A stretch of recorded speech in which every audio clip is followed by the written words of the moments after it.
these girls who work for me to wear red myself.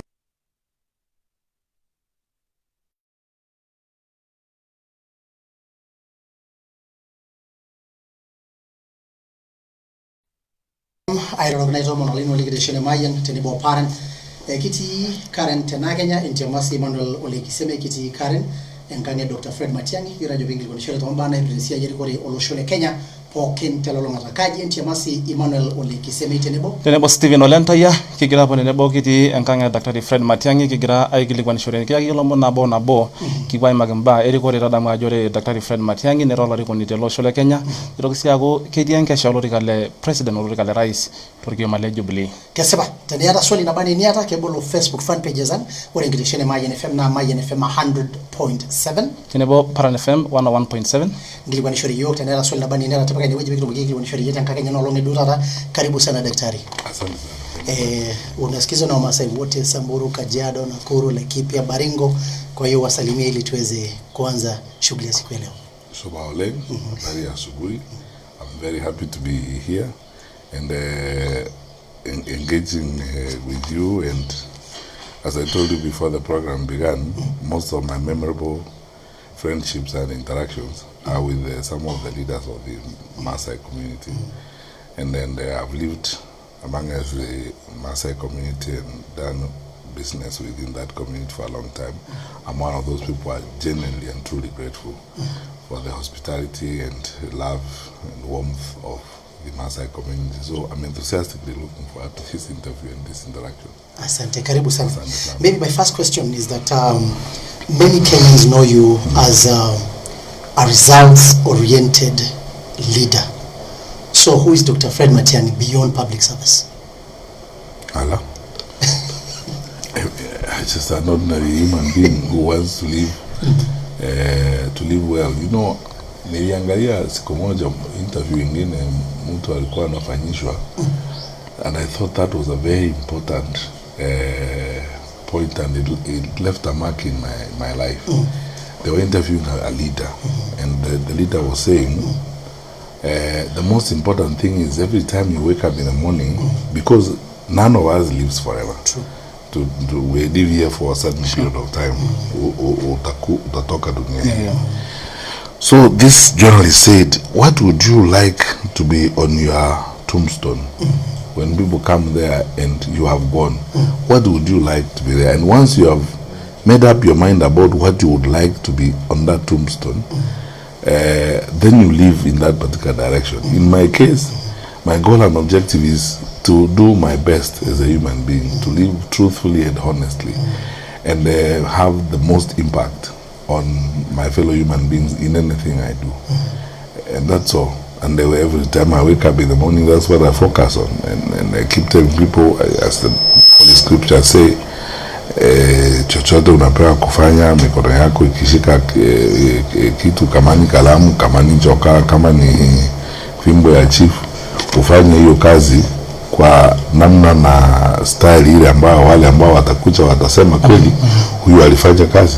So mimi ni hivyo tu, mtu wa kawaida. Mimi nilelewa kule Nyamira, kama watu wengi Kenya, 9 out of 10 people. I grew up in a peasant home. I walked to school the entire of my primary school life. Yes. Lived in, in the village like most Kenyans. Yes. When they're growing up. Yes. Schooled with so many people, went to local schools, ended up, at Kenyatta University, later on at the University of Nairobi. About the privilege of public service, both here and internationally.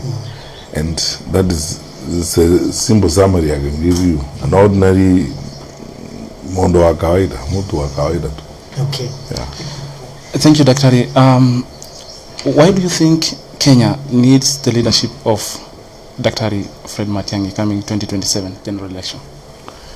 Because first, we've done enough politics since 1963. Two-thirds of the problems we have in this country is because of the bad and wasteful political behavior that we have cultivated over the years. If you look at what is going on and how the country is being managed right now, most of the time is spent on what I would describe essentially as nonsense, really. You know, things that are of no value to the actual livelihood of the people themselves. Now, ikifika wakati wa siasa, watu wanaanza kusema, huyu ni kabila fulani, hii kabila iko na namba fulani, and so on and so forth. Unashangaa, Julius Nyerere came from the Sakina community in Tanzania, probably one of the smallest communities in that country. Lakini put his country together after independence, organized the country and left a huge legacy in the manner in which he ran the country. Kenya hii yetu saa hii, shida tuko nayo. Nusu ya shida zetu sio mambo ya pesa, sio umaskini, sio watu. Shida ni management, usimamizi wa nchi. Wakati wetu mwingi ni siasa. Unaona viongozi wa siasa ni kuranda hapa na pale juu ya magari pele and so on, na kuna kazi ya kufanya.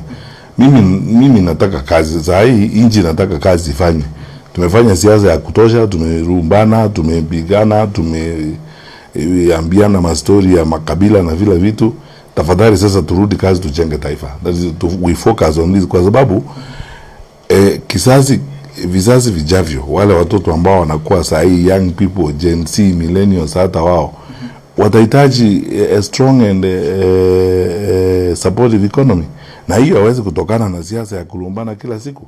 Lazima sasa sisi sote turudi tufanye kazi, tusimamie nchi yetu vyema, tusimamie rasilimali tulionayo, na imefika ule wakati wa kuchukua hatua na kusimamia nchi hii na ukweli na uchasiri kabisa, so that we make the best of our country. For example, mambo yale ambayo yanahitajika kufanywa kwa areas za Maasai zote Kenya hii, itahitaji serious courage and commitment and firm leadership. Hatuwezi kuendelea namna hii, tunafanya mchezo kila wakati, na mimi naenda Narok kesho kwa sherehe ya Mheshimiwa Ole Kenta, na hata huko nitasema hayo ninasema hapa sasa hivi. Hakuna vile tunaweza kuendelea mbele with tokenism. Uangalie mambo inafanyika sasa kwa inji. Ukiangalia belt ya Maa, kutoka mpaka na Tanzania, uende all the way mpaka Samburu, Laikipia pande ile ya juu. The Maa community generally and intensely occupies one of the richest, wealthiest, most impactful environment in every sense of the word. Tumefanya namna gani tangu independence? Is tokenism. Huyu anakuja, anatafuta namna ya kujitajirisha na mali ambayo iko kwa huko. Huyu anakuja, anataka kujenga mahoteli, anachukua shamba ya Maasai iko huko. Huyu anakuja, anatafuta wa Maasai fulani, anawahonga, anawaleta kwa grupu yake, anaanza kuiba na wao. Wale watoto na wale watu ambao watazaliwa wa Maasai watakuwa namna gani? We must manage this country sensibly. That is the difference I think I'm going to make. Bringing firm, courageous and forthright management to the country. Bila kusumbuliwa na mambo ya siasa mingi, political correctness, hii inafurahisha huyu, inafurahisha yule mwingine. Jamani, tujenge nchi. That is the issue. Tumefanya siasa ya kutosha. And you know, we've had cases. Look at President Kibaki.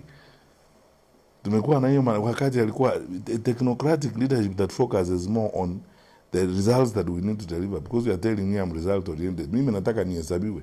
Mwaka huu tumefanya namna hii, mwaka ule mwingine tumefanya namna hii. Nikiahidi wa Maasai mambo saa hii, kama tunataka ku transform environment ya Maasai, waangalie wao wenyewe waone hakika nilifanya, si mdomo kusema tu.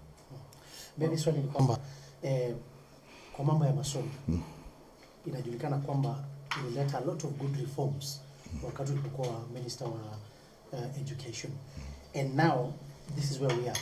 Competency based education, mambo ya capitation, mambo ya university funding model. What's your take on the state of education at the moment in this country? You can only use one word to describe the state of education in Kenya today. Chaotic. Completely chaotic. Hata wakubwa wa elimu wakisimama siku hizi, waziri mwenyewe na PS wake wanaongea, unashangaa wanakutananga kweli hawa. Wanapanga maneno vile hii nchi inatakiwa kuendelea. Juzi nimekuwa kwa mjadala mwingine na nilitoa huo mfano.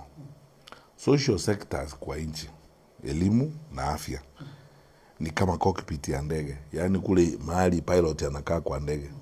Pilot hawezi kutoka pale kwa ndege aende kuangalia wasichana kule nyuma alafu arudi huku, the crash. Any serious government spends their attention, like 50% of it, on the welfare of the people, especially in the social sector. Kitu gani kinaendelea kwa shule, kitu gani kinaendelea kwa hospitali, watu wanapata matibabu. Alafu sasa the third in that arrangement is security, so that the country remains stable. Mimi nashangaa, wacha nikuambie kitu moja, my brother. This transition from the 844 education system to the competence-based curriculum ni mambo tulizungumuza na ni kulingana na mpango wa Vision 2030, kwamba itafika wakati dunia hii utahitaji kuwa na ujuzi na uzoefu na elimu ambayo inakuwezesha upate kazi katika karne mpya, new skills for development, so that we are training for the 21st century. Hii mambo imezungumzwa kwa muda mrefu, tukafanya consultations, tumeenda kama Kenya kwa East African Community Meetings, Northern Corridor Integration Projects and so on, tukazungumza kuhusu harmonization approaches to education, sababu dunia inaenda hapo, sio eti Kenya na East Africa Mashariki peke yake, nchi zingine Finland na wale wengine wanaenda namna hiyo. So tunataka kutrain, kuprepare our children for the new work environment, wawe na skills that will be needed in the new work environment. That is what led to the decision to transition to competence-based education or competence-based curriculum as it is. After a long time consultations and so on, we arrived at that arrangement. We started the implementation of it just when we were leaving office. Then our brothers who are in government now came. When they arrived, they have caused so much chaos. Let me give you a classic example. President Kenyatta appointed a PS. That is how serious we took the question of curriculum transition. A principal secretary in charge of curriculum. Because hii ni kitu na manage ukiangalia namna hii. And if I was president today, that is exactly what I would do. I would appoint a PS, somebody who spends their time 24/7 focusing on this. Why? They will need to have consultative discussions across the board. Because to implement curriculum, unahitaji Kenya Institute of Curriculum Development. Unahitaji the Inspectorate and Supervisory of Education across the board. Unahitaji to work with the Ministry of Interior and coordination of national government to be sure that the resources needed for education are available. Unahitaji kukaa na treasury kila wakati to track the allocations that go to this place. Then unahitaji kukaa na development partners who are supporting the education. But most importantly, there are three other groups that you need to engage every day. The parents associations who are involved in this all the time, faith-based leaders who have invested heavily in the education sector in the country, and then researchers and other people who are interested. Then you do your tracking by monitoring and evaluation. Now, ukiangalia sasa hawa vile wanafanya, I mean, is it supposed to implement itself? Nilikwambia Uhuru appointed a PS in charge of a curriculum development. Anaweka hawa watu wote. It's a complex sectoral consultative framework. Unaleta sekta zote pamoja, unazungumza na wao kila wakati. Wakati nilikuwa waziri wa elimu, hata nilikaa chini na the Conference of Catholic Bishops, nilikaa chini na representatives of NCCK na wale wengine, because they are interested in the sector, parents association, teacher unions and so on. You engage constantly as you implement this. Na tena unaangalia upande huu wa finance. Are you putting in enough resources for curriculum development, content development and so on? Sasa shida ya pili, other than management chaos for the sector, funding is a problem because of wastage. Pesa inapotea, tunaonga watu, tunaitana uliona jana, maelfu ya watu state house wanapewa pesa huku, you know, hiyo ndio sasa kazi. Mtu unaita, you know, like I was saying, if you call 12,000 women leaders, uwapea kila mtu shilingi 10,000, that is 120 million. Ukienda kila mahali unaenda, mkubwa wa nchi ni kuonga tu, anaonga watu wanaongwa, wanasikia hata huku Murang'a walikuwa wanaongwa 5,000 kuja mkutano. Hizo pesa zote ni pesa ambazo zinahitajika kuingia kwa mashule, kwa sekta ya elimu. Ndio chaos, ndio mismanagement.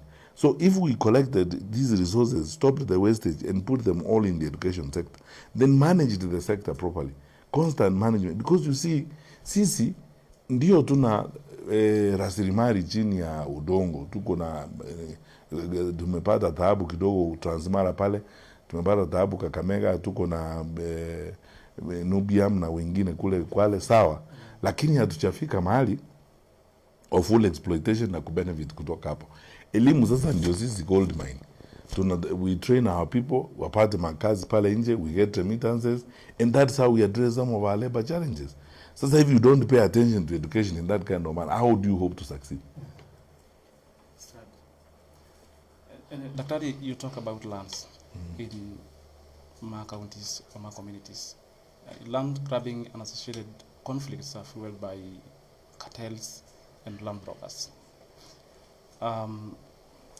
these people are, we feel, the national and county governments being the main constraints to optimal production, to peace and coexistence among the communities living in those counties.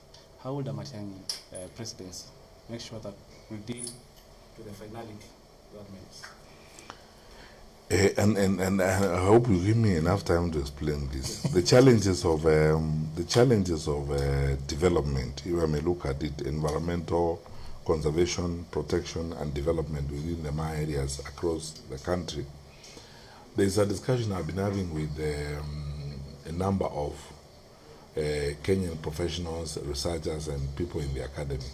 Na hata nimekuwa nikiongea sana na viongozi wa Masai wale tuko nao katika chama cha Jubilee kama katibu wetu mkuu Mheshimiwa Moitarero Lekenta, na wale wengine hata wale ambao hawajatoka vyama walikuwa navyo kama Kanjori na mwingine ambaye walikuwa kwa ODM, na viongozi wote, because tunakutana na viongozi wa Masai wote na tunaongea kila wakati haya maneno. Mimi kwa maoni yangu, and this is what I want to propose, na wale wa Masai wote wananisikiza leo niwaambie, mimi hii ndio covenant yangu na wa Masai.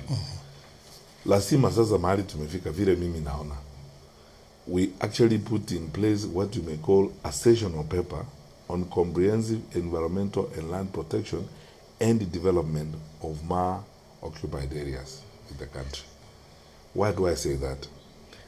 Unajua ukiangalia hizi shida tuko nazo, whether it is the carbon credit challenges with the magadi soda, whether it is revenue from Masai Mara, whether it is the mining going on in Kilimapesa that the people of Narok know nothing about, you know, the construction of hotels and interference with the migration corridor, the destruction of the environment and so on, water catchment areas, and then of course what you have said yourself, the land grabbing. It is driven by one thing, my brothers. It is driven by tokenism and this attitude of basically where politics and political office has become an opportunity for enrichment and self-aggrandization.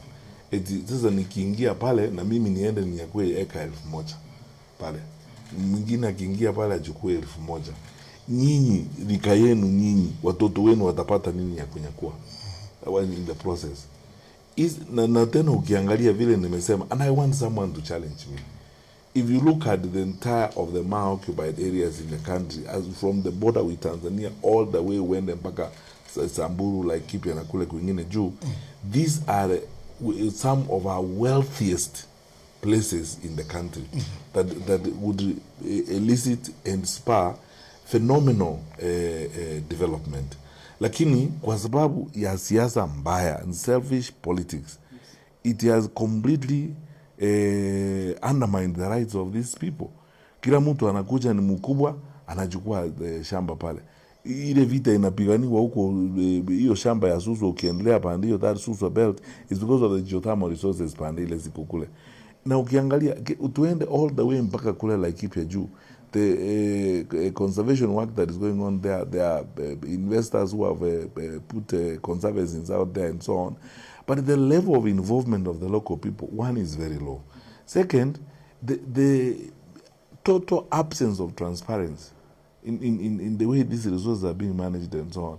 So it's not just land grabbing alone. It's a complex cocktail of challenges brought about by one thing: bad governance, bad management, and the misuse of public office.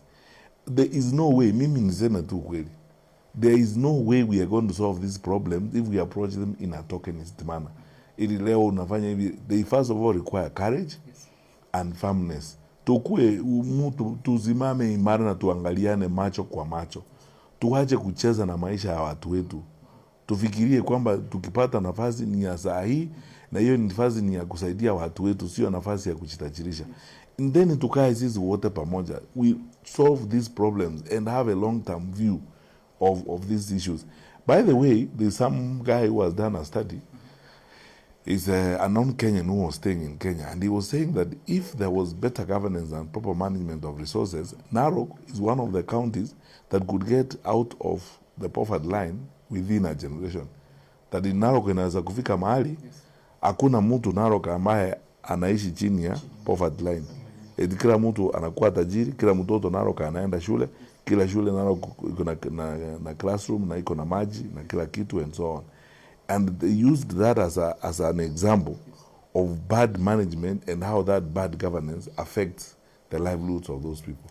Look at the farming that goes on in Narok. Look at the tourism that happens in Narok. Now the mining, hakuna mtu mimi sijui kama watu wa Narok hata county government imepublish ama is involved in the concessioning that is going on in 𝐍𝐶𝐓. These licenses, the mining licenses that are going on, watu wa Narok wanapata nini? And you know, kwa nini iwe siri? Kama ni resources ni ya watu, mbona iwe siri? Ni siri nani amepewa? Nani anajua? Nyinyi ni watu waandishi wa habari. Mnajua nani ana licenses ya kumine pale 𝐍𝐶𝐓? So there's this issue about the Maa forest. The Maa forest, we know that the Maa forest is an ancestral Maasai land, which formerly was held under Trust Land Act. Recently, we heard that the title was somehow processed. Anani ameona hiyo title? That's what I'm saying. Somehow processed and issued. We don't know to whom. What would be your dreams for the Maasai Maa forest? Yes. Kwanza kabisa, hiyo mambo yote ni ya ukora. Mimi siwezi kufanya ukora kama tunatoa hiyo title kwa because that's trust land, it means inaenda kwa community. Dunia yote ijue jameni. I mean, siri ni ya nini? Unajua mahali popote unaona watu wanaanza kufanya kazi namna hiyo, lazima kuna ukora ndani.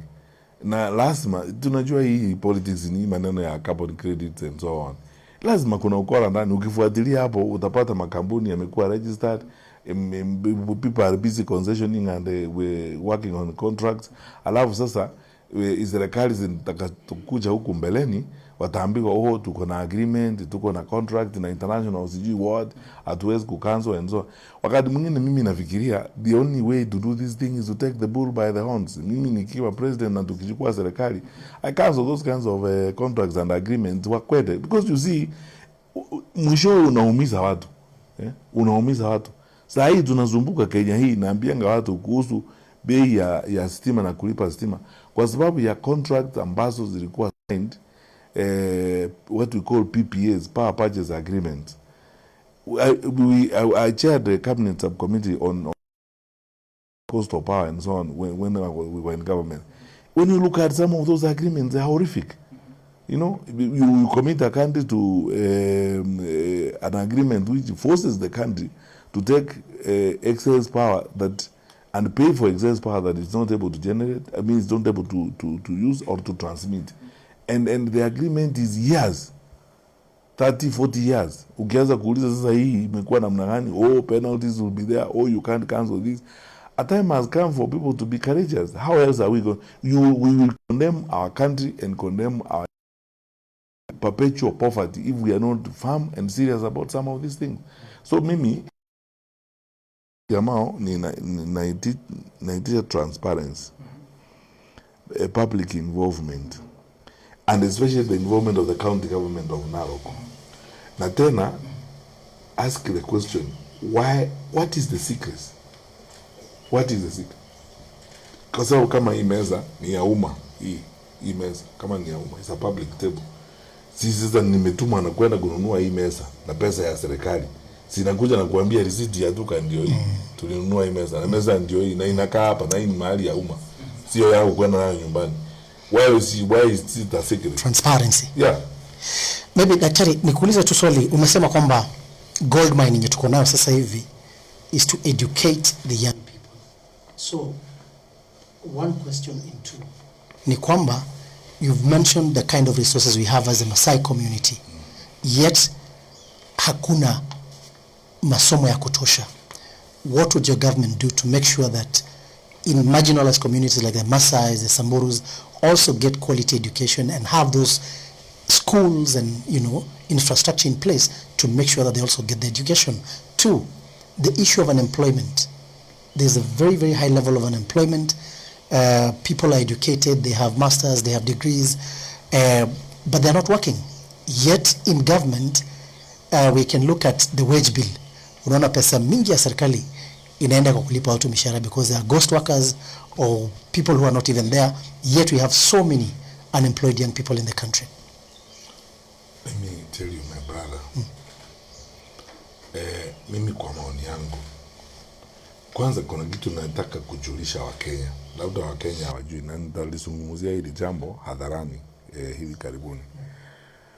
Kabla tuondoke serikali around 2021, tulianza mradi wa serikali. Tulikuwa tunasukuma sana makampuni ya China ku survey Kenya yote, kutengeneza ripoti on Kenya's mineral resources.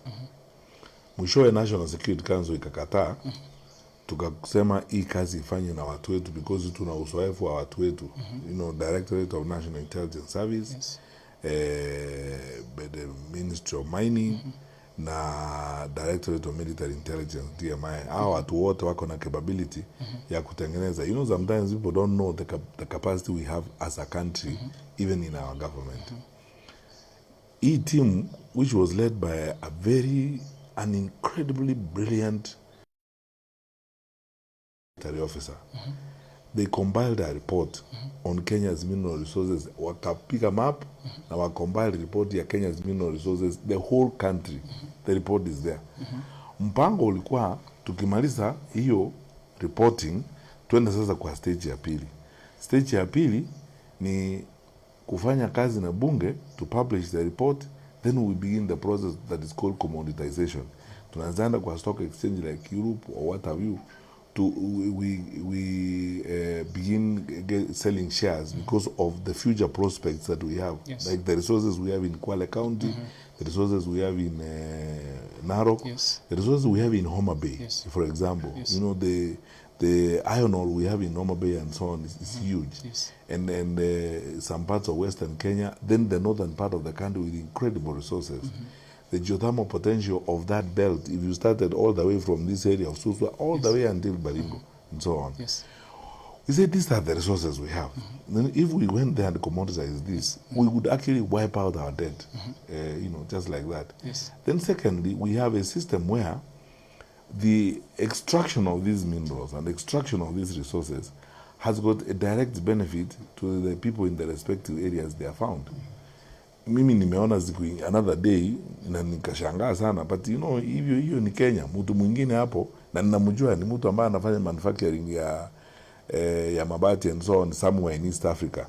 Ana confuse watu hapo Homa Bay, ni kwa sababu hao watu hawajui kwamba hiyo area ambayo anawa confuse, anataka kuwalipa pesa ya shamba iko na iron ore. Unajua, anataka kuingia hapo to extract that. Now, once that is done, then you enter into a strategic concessioning where benefits go to the local community and the investors who are involved and the national government. There's a structure of revenue sharing that comes with that. If that happened, and it happened on most of the activities that happen in a place like Narok, now you're asking me, what goes to the county government in terms of revenue, I mean, is enough to deal with all the social services that you need.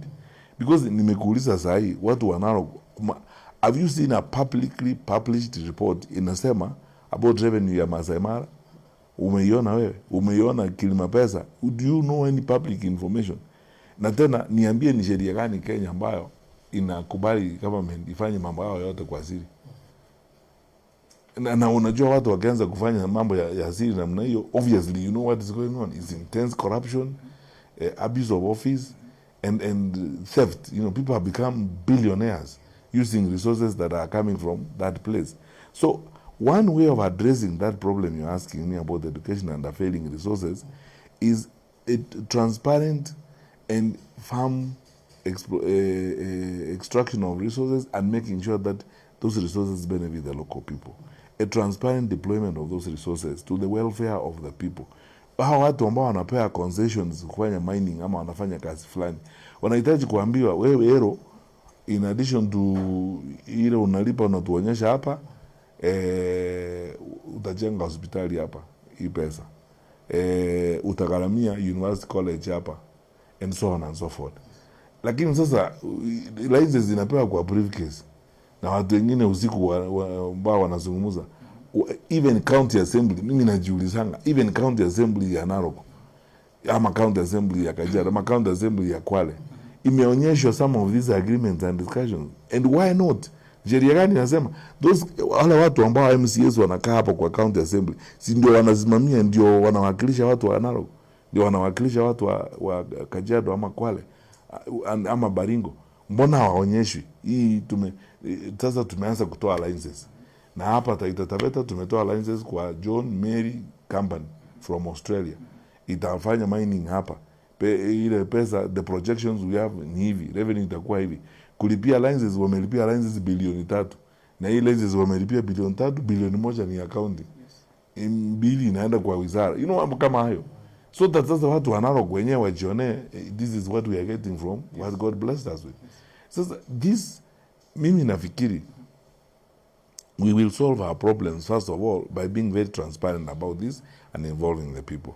Secondly, serikali on employment, government doesn't create employment directly. Not everybody can be employed by government. Government creates employment by the ecosystem it creates, so that people invest and people engage in economic activity. That economic activity is what that will spark growth. Just before we at the end of our term, tulikuwa tumeanza kufanya feasibility study to do a PPP ya kujenga an abattoir in Narok. One of the ultra modern and best abattoirs that you think about, because if you look at that whole place, it's livestock farming, range, and so on and so forth. If you build that kind of facility there, the effect of that will be incredible. There is no point of our military buying meat from Brazil. I hope they have now stopped, because we started stopping that when we were in government. I hope now with the revival of Kenya Meat Commission and the others, they have stopped. We have we can actually achieve self-sufficiency in this particular respect. So mimi kama ningepata nafasi, I would even think of a big landmark or signature project like an abattoir, so that you spur the growth of livestock farming in Narok. That is how you now start dealing with the question of unemployment. Yeah, people get the local things to do, they get involved and so on, and then start insisting on agro processing and value addition. Ile kazi inafanyika pale Transmara. I saw some people experimenting the last time I was there. There's even actually someone who was telling me, is an agricultural scientist friend of mine, that there's a discovery that has been made that there's some soils in the lower part of Transmara are very good for the growth of coffee. So you insist and say, if you're going to farm here, we provide support for you to do the processing here, to do the sugar cane here and so on. That's how you create employment. Okay. Asante daktari. Manake umejibu swali langu ambalo nilikuwa ninataka kuuliza tena, kwa sababu unajua Narok County, Kajiado, Samburu, Laikipia hutegemea mifugo. Na wengine kama Narok ufanya ukulima. Na most of the time these products get out of those counties raw without value addition. So we had that when you get presidency, you will make sure that you will put value addition so that they benefit. You work with the county government to provide a scheme of incentives to attract big PPPs. In fact, you can target and tell yourself that you're going to do 3. For example, in the case of Narok, unajua saa nyingine hakuna haja ya kudanganya kusema mambo mingi ambayo hayana maana, ni bure tu yani. Target 3 to start with. You do meat processing, you do an abattoir. You strengthen sugarcane farming, and you blow up that sector, in terms of manufacturing and sugar processing. Then you either now have a very radical relook at the tourism sector and how you will manage it to benefit the locals. And then you will triple the revenue that comes from there and increase the employment in that place. And if you are sharing revenue effectively with the resources that you are getting as you move forward, the truth of the matter is that I agree with that researcher who was saying that in a generation, you can actually lift Narok completely out of poverty. Yeah, completely. And maybe just swali lingine daktari ni kwamba kesho unaenda Narok. There's a Thanksgiving ceremony ya Mheshimiwa Mwitalelo Lekenta. So what does this mean to your candidature or to your candidacy and also to the Jubilee Party in Narok County? Well, first of all, I'm excited and nataka kwenda huko kesho kujienjoy. Pili, unajua Mheshimiwa Kenta ni kiongozi anaheshimiwa sana. Nimekutana na watu wengi sana ambao wengine walikuwa naye university. In fact, mwingine aliniambia the other day kwamba wakati alicontest uongozi wa the law students at the University of Nairobi, at that particular time, he stood out and a lot of people voted for him. This brilliant, nice Maasai boy who was relating very nicely with everybody. You know, people loved him across the board, and he's like that.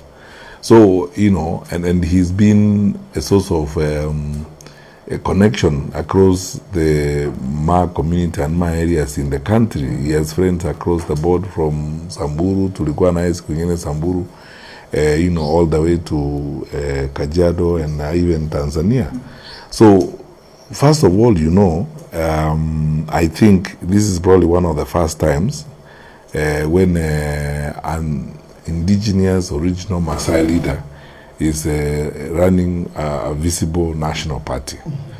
Two, kwa maoni ya Rais mstaafu Mheshimiwa Uhuru Kenyatta ambaye ni kiongozi wetu wa chama na NEC ya chama chetu, Jubilee ni chama cha kitaifa. You know, I think we are the only party that you can say we are essentially, you can't pin us party kuswa huku ama inakuswa huku and so on.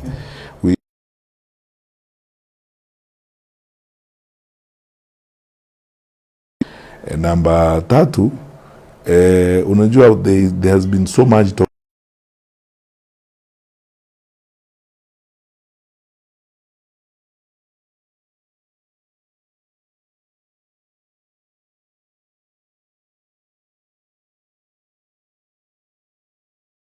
you know, when you see talent, you know, and then when you see Muitareri like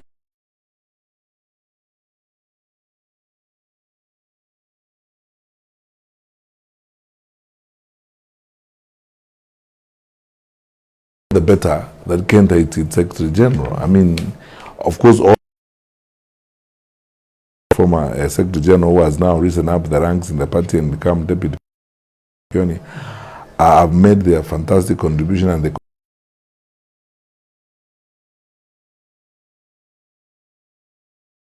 then also new assurances kwa jamii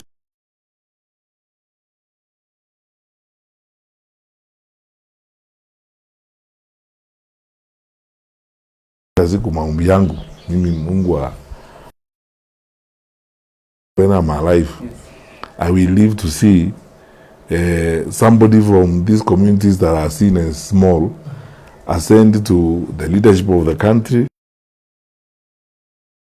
position. You know, that is it, because you see it's a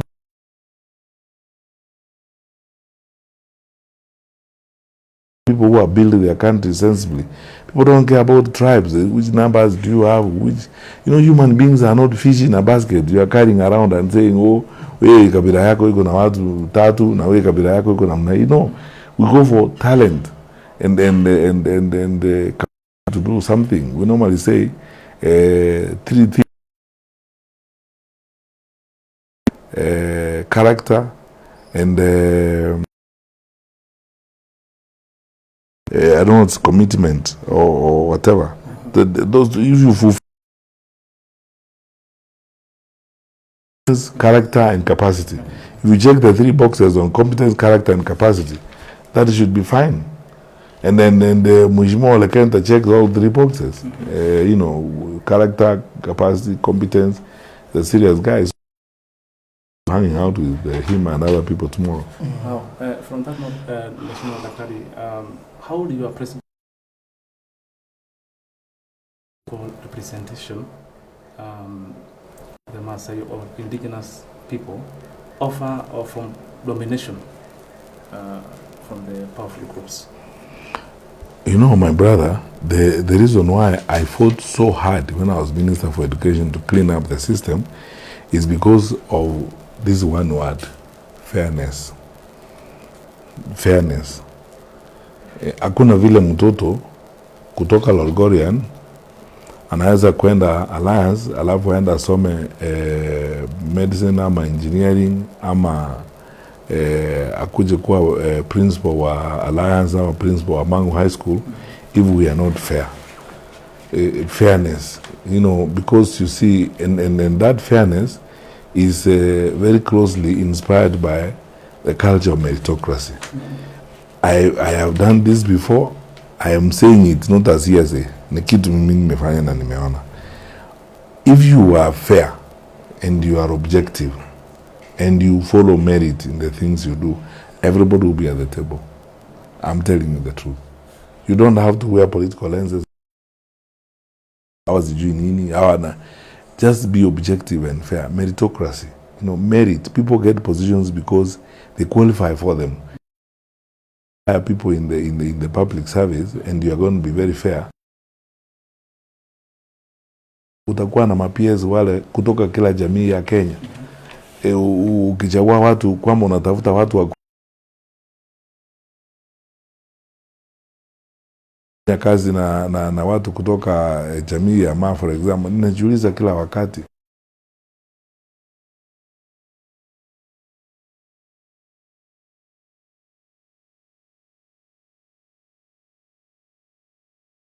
ni seme hii hadharani. If there is anything about my presidential candidature, it is about the quest to redefine politics from being a game of ethnic balkanization and ethnic bulking to an environment where merit, and as I said, the 3 C's matter: competence, character, and capacity. So that you know, because there's a guy, niwaambie ukweli, kuna kiongozi ambaye bahati mbaya alikufa kwa ajali ya ndege. Huko zamani nilikuwa nimemjua, kwa anaitwa Bonaya Athiko-Dana. Alikuwa waziri wa mashauri ya nchi za kigeni wakati moja, alafu akawa waziri wa kilimo wakati mwingine. Wakati nilimchunguza huyo muungwana, nilisoma mambo yake wakati alikuwa kwa shule. Ile PhD thesis aliandika hata wakati huu sahi, it's a big reference point for his study. He was incredibly brilliant. Sasa wakati huo mimi nilikuwa nasema, naomba Mwenyezi Mungu siku moja mtu ambaye ako na uwezo kama huu awe rais wa nchi na anatoka Pandiri ya Marsabit. Sasa tukisema eti hawa ni kabila ndogo, Rendile, you know, ama Borana, you know, ama tukienda namna hiyo tunajenga nchi gani? Lazima sasa tufike mahali ya uwezo wewe. The question that we should answer all the time is who can do it? Nani anaweza kuifanya vyema? Yes. Who can do what we want done? Na tukijibu swali hilo vizuri, mambo ya ukabila itapotea, mambo ya sehemu ya nchi itapotea, mambo ya umetoka familia gani itapotea. Tutapata viongozi wa kuendesha nchi mbele vyema. So directly to your question, yes, how communities that seem themselves as minority kama Wamasai ama Samburu, mimi niko tayari. In fact, I would like to manage serikali ambayo iko blind to anything else except merit and fairness. Yeah. Blind. I would like to, and I undertake this, naambia wa Kenya tu kweli, I would like to run a government that is blind to everything else except merit and fairness. Uwe mwanamke, uwe mwanaume, because tunataka kazi ifanywe. And they know, na maisha yangu mimi nimepigania hiyo nilikuwa napigana na cartels kwa sector ya education, kwa sababu tunataka mtoto apate grade yake ile Mungu amempea. Si kwa sababu wewe ni tajiri uende kununua grade na yule maskini kutoka Lolgorian awe namna gani? Maybe my last question, Daktari. because of time. Swali langu la mwisho ni kwamba tumeona mambo ya corruption. Imekuwa mingi sana, ni scandal after scandal after scandal. So how will your presidency deal with two things? One, corruption. Two, management of public debts. Okay, unajua, those are big questions, but I can answer them in a summarized version. There is no way, when we have these public conversations, in this presidential campaign as we go forward, I intend to remain just as forthright as always. And let's have a honest conversation as citizens of this country. There is no way you will fight corruption if you are corrupt yourself. Let's begin from that point. So the first offer that I make to Kenyans is that I will lead by example. Uwezo kufanya biashara na serikali wewe mwenyewe ukiwa mkubwa wa serikali, you engage in these things. You cannot tell people to stop doing what you do every day. Wewe mwenyewe, you can't. The first thing is to lead by example. Kenya does not need new laws or new institutions. Hizo tuko nazo za kutosha. What Kenya needs now are leaders with a different mindset. Leaders who are able to be selfless and who will put country before self. Hiyo ndio shida. Hiyo ndio shida tu tuko nayo, and once we get that, we will have 50% of our problems will be solved. Because ukianza kuwa namna hiyo, wewe mwenyewe hujukui hongo. Wewe mwenyewe hutaki maneno kama haya. Wale mnafanya kazi nao watakuamini. And you will have the moral authority na nguvu ya kupigana na ufisadi. And the tools you need to fight corruption are all there. The laws are there, the institutions are there, the willingness of the people are there. Political will is the one that is not there, because those who are involved in it are corrupt themselves. You see, how will you run a government when you are yourself a business person, a tenderpreneur? You are fiddling with tenders and so on. So instead of supporting the private sector, working with the private sector to improve business, you are their competitor. As I was saying the other day, we have to make a decision as leaders. Are you going to do regulation, public policy development that spurs growth and helps the economy to develop, or you are going to be a business person, a competitor? When you call a meeting of the private sector people to your office at status when you are president, and you are seated there with people, they are manufacturers, you are a manufacturer yourself. You are seated with them there. They are transporters. You are a transporter yourself. And so what are you actually discussing in the process? Unaanza kuambia, let us follow these standards. You don't follow them yourself. Yes. So how will you fight corruption? Tuzidanganyane kwa sababu ya siasa. We are lying to each other here and saying things that are politically correct, doing public relations. If we are going to do public relations in politics in Kenya, we will continue going around in circles and we will sink. Let us just face the reality as it is. There are no holy people in this world. We are not holy. I am not holy myself. I am not coming from Mars or from heaven. But when it comes to leadership and the survival of our country, we must get to a point and say, let us draw a line in the sand. The sacrifices we have to make now is to jinyime sisi. We deny ourselves some of these things in order for the whole community to go forward. But if we don't do that, how will we succeed? The people who fought for the independence of this country denied themselves welfare and comfort. So, servant leadership, sacrificial leadership, going into that office, you're going to, and you have to do that in order for the country to develop. Like, ukifika pale, we niambie, you are developing a public housing system. You are a cement manufacturer yourself. You are calling the private sector to discuss with them cement prices, and you are their competitor. What are you doing? You can't fight corruption in that kind of manner. So my response and my undertaking, my pledge to the people of Kenya is this: exemplary leadership beats everything else. Leadership that can be trusted. Tufanye mambo watu wanaweza kuamini. Unaweza kukuamini. Ukisimama pale unawaambia, wanaamini, unasema ukweli. Huwezi kusema, sisi tutabadilisha hii. And you have no capacity because you are compromised yourself to the bone marrow. Two, the institutions are there. The laws are there. Let us do the things that we need to do strictly according to the law. Finally, on the issue of debt, lazima tukope, kusema tu kweli, ili tukuse uchumi wetu na tufanye maendeleo. Shida ni tunakopa kutoka wapi, na tena tunafanyia mkopo nini? the level, and nimesema mbeleni, the level of wastage in government is shocking. I mean, it's like we borrow money to steal it, to waste it, and to do all manner of things. I was even telling people the other day, look at wewe mwenyewe angalia mradi wa nyota. Katika nchi zote za Afrika ambazo zinahusika na hii mambo ya nyota, nchi yetu tu ndio rais anahusika na hiyo maneno. Nchi zingine hata Benin, Angola, Rwanda, huku kwingine hakuna rais kukimbia around the country and so on. Sasa kujifanya hii ni mambo yangu ya serikali nimewaletea na grant ya loan, grant ya World Bank. And then the resources that are spent there are incredible. Unapeleka mandege, magari sijui ya msina ngapi, wafanyakazi wa serikali wanalipa mapadiemu huko nini for country our size. Na tumekopa. So if you deal with wastage, first of all, you borrow concessional facilities in number 2.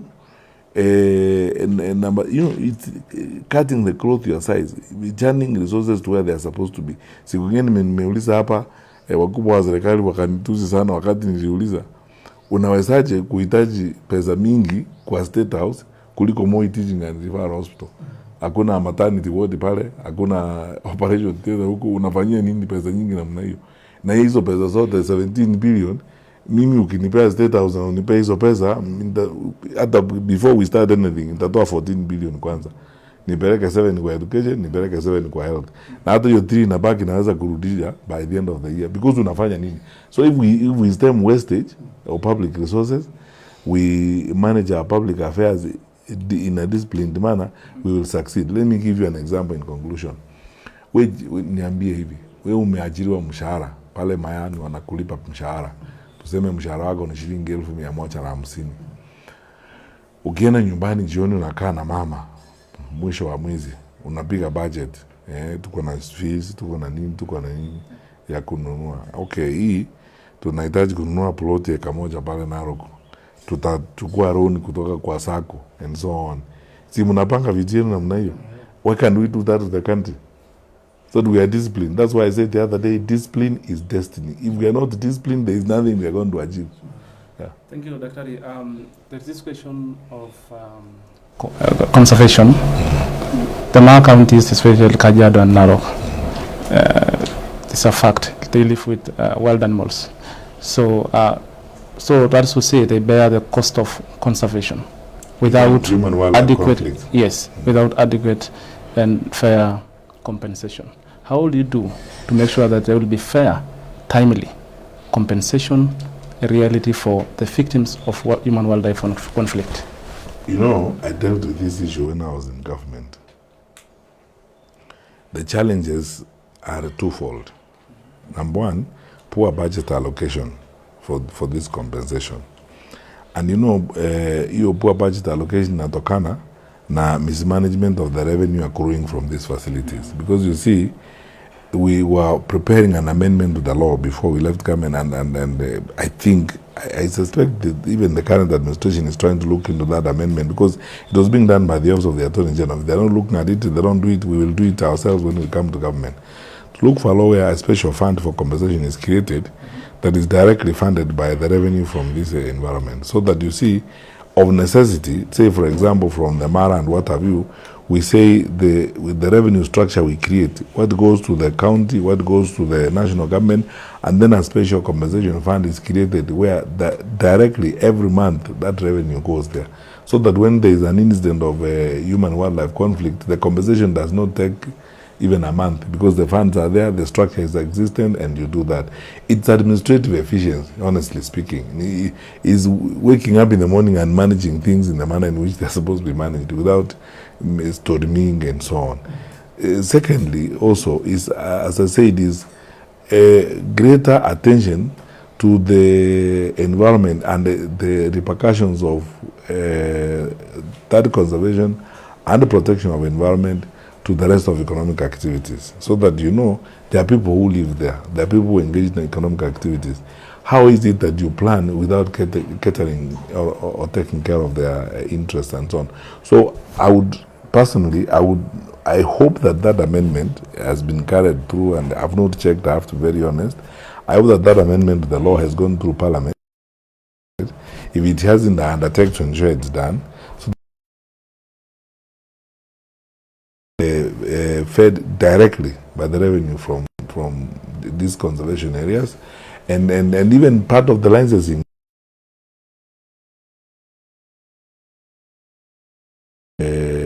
caters for compensation, and you would even actually be sector, so that part of that revenue is paid as insurance premiums.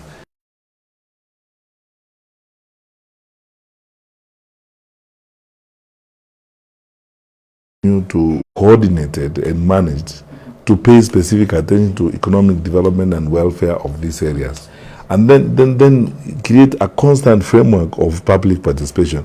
The county assemblies in these counties, the county assembly of Kajiado, Narok, Samburu, Baringo, the county assemblies of these areas like Laikipia must be drawn in these activities that we are doing. The public must know if we are doing concessioning and we are giving licenses and so on, the county government have to be involved. The revenue structure that is agreed on has got to be a public affair, and it's available. And you know, if the government has a problem showing it to us Wananchi, Parliament is the representative of the people. They should go to Parliament and declare these licenses and these concessions to Parliament. This secrecy of issuing licenses through briefcases and so on is basically theft and blunder of public resources, which we should stop. Tukimalizia daktari, because naambiwa tumalize in the next like 3 minutes. Swali langu la mwisho, unapeana ujumbe kwa Wamasai kwamba you're going to Narok tomorrow, is what's your take on privatization of public enterprises? You know, tuseme tu ukweli, because this is something which we have studied. I was in government before. I'm not going to pretend and lie.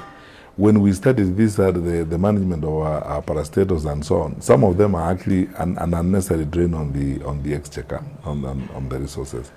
But the reason why we have insisted on our public participation and public involvement in this privatization is that it is done in an open and transparent manner.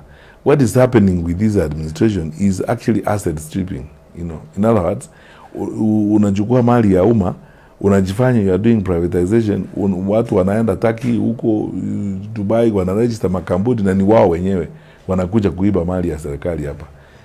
The processes should be transparent, completely transparent and competitive. I've sat down with very experienced people who understand a lot of these things that we are discussing, who will tell you, for example, that some of the purported PPPs to do some work around are like 3 times the actual cost of, you know, what you need to do the work that is being done. The way the exercise is being done is riddled with, unbearable corruption, violation of the law, and you can see clearly it is part of the culture of blunder and misuse of public resources. Hawa wangwana ndugu zetu ambao katika uongozi wakati huu ni kama hakuna kitu hawataki kuuza. Wanataka kuuza kila kitu, wanaweza hata kutuuza sisi wenyewe. You know, that is it. Na ukienda namna hiyo, mpango gani sasa huko ni kwenda kutafuta watu huko, wakora huko, wanapangana na wakora sijui kutoka wapi, India, Turkey, wherever, wanakuja hapa, and the country is just losing resources just like that. Alafu baadaye, the other day tukiwa na mkutano na wenzangu katika upinzani, tulisema labda hivi karibuni tunahitaji kutoa ilani kwa nchi marafiki wa Kenya na wafanyabiashara wale wa private sector, kwamba sisi kama upinzani wa Kenya wakitupatia nafasi vile nafikiri watatupatia tuunde serikali ijayo, sisi hatutaheshimu hizi contracts mnaingia nazo.